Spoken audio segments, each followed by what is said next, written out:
কি ব্যাপার, কিসের জন্য ডেকেছো? এত বিরক্ত সহকারে কথা বলছো কেন? আমাকে রাজীবের থেকে শুনতে হলো, রাজীব বলছে তোমার নাকি পরের মাসে বিয়ে। হ্যাঁ, হ্যাঁ, যা শুনেছো ঠিক শুনেছো। তুমি মজা করছো। হতে পারে নাকি? আমাদের মধ্যে একটা ছোট ঝগড়া ঝামেলা হয়েছে, সেই জন্য মনোমালিন্য চলছে। ও আমাকে এমনিই বলেছে, আমি জানি, কারণ তোমার সঙ্গে আমার তো আর দেখা হচ্ছে না। আর তুমিও আমার সঙ্গে, তোমার রাগ হয়েছে, তুমি কথা বলবে না। ঠিকই বুঝেছি, রাজীব এমনি ভাবেই বলেছে যাতে করে তোমার সঙ্গে আমার দেখা হয়। তো এই কথাটা তুমি মেসেজ করে ফোনে বলতে পারতে না? কবে থেকে আমি তোমার মেসেজের অপেক্ষা করছি। শোনো, হ্যাঁ, পরের মাসের 3 তারিখে আমার বিয়ে, ঠিক আছে?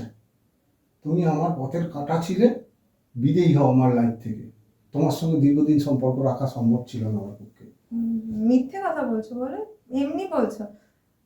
এটা হতে পারে না।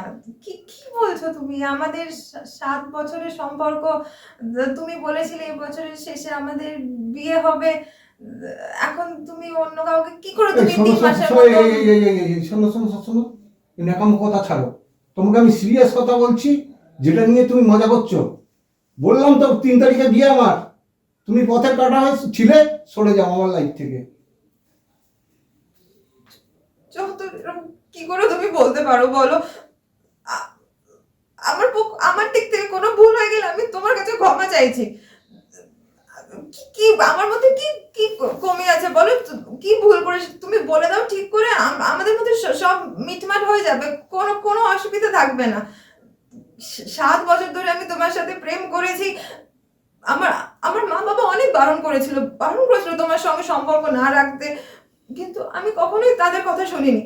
তুমি তো সবই জানো, বলো কি কি করলে জিনিসটা ঠিক হয়ে যাবে বলো? আমি তোমার জন্য সব করতে রাজি আছি। একটি বার বলো। আর কোনোভাবেই সম্ভব না। পুরোনো জায়গায় কোনো দিন আর ফেরা যাবে না। তুমি কথাগুলো বলছো কি করে? একটা মেয়ের সঙ্গে সব রকমের সম্পর্ক স্থাপন করার পর তুমি এই কথাটা বলতে পারো? তোমার কি মনে মায়া মমতা কোনো কিছু নেই? কলেজের সময় কত কথা বলেছিলে, আমি যদি তোমার সঙ্গে না থাকতাম, তুমি যেদিন পরীক্ষা দিতে যাবে তার টিফিন করে আনা, তোমার প্রতিটা ইন্টারভিউতে আমি তোমার পাশে বসতাম যাতে করে তুমি আজকে ভালো থাকো। আর আজকে তুমি একটা বড় লোকের মেয়েকে দেখে তুমি তাকে বিয়ে করে নেবে? তুমি একবারও আমার কথাটা ভাববে না?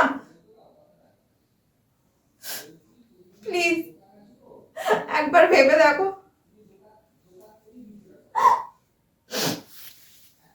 কিছু তো বলো তুমি। কিচ্ছু না, শুধু বিদায়।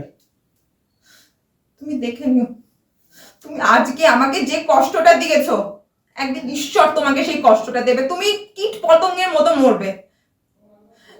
এই এই জীবনে এই কর্মই তোমার কাছে ফিরে আসবে। তুমি একটা মেয়ের সঙ্গে এটা করতে পারো না। তুমি দেখে নিও, আজকে তোমায় আমি অভিশাপ দিচ্ছি, এই দিন তোমাকে দেখতেই হবে।